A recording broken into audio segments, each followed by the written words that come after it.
পুরো জেলায় এই বন্যায় যেসব ফসলি জমিন, সবজি, আউশ এবং আমনের যে বীজতলার ক্ষতি হয়েছে এখানে ব্যাপক হারে, বিশেষ করে দীঘিনালা উপজেলা এবং বহালছড়ি, খাগড়াছড়ি সদরের যেসব সবজি খাতগুলো রয়েছে সেগুলো পানির নিচে থাকায় এখন পানি কমে গেছে। পানি চলে যাওয়ার কারণে এখন যে শস্য খাতগুলো রয়েছে, যে সবজি খাতগুলো রয়েছে, এখন এটা সবুজলা হয়ে গেছে এবং কিছু কিছু জায়গায় দেখা যাচ্ছে পাতা হলুদ হয়ে, যে পানির অতিরিক্ত পানি শোষণ করার কারণে এখানে এই সবজি ক্ষেতগুলো হলুদ পাতা আবরণ ধারণ করেছে।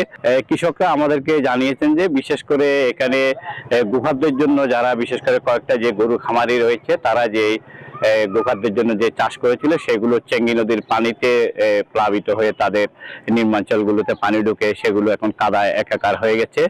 আমাদেরকে কৃষি বিভাগের যিনি উপপরিচালক আছেন মোহাম্মদ নাসিরউদ্দিন চৌধুরী, তিনি আমাদেরকে জানিয়েছেন যে খাগড়াছড়ি জেলায় 143 হেক্টর সবজির ক্ষেত ওনাদের প্রাথমিক যে তালিকা এসেছে সেটাতে ক্ষতি হয়েছে।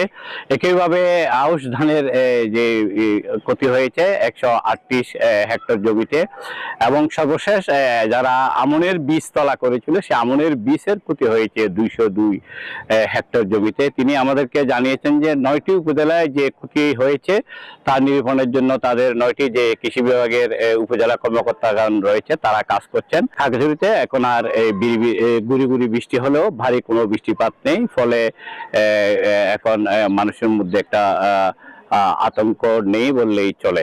খাগড়াছড়ি থেকে সর্বশেষ Bashundhara public school and college 2026 শিক্ষাবর্ষে ভর্তি চলছে।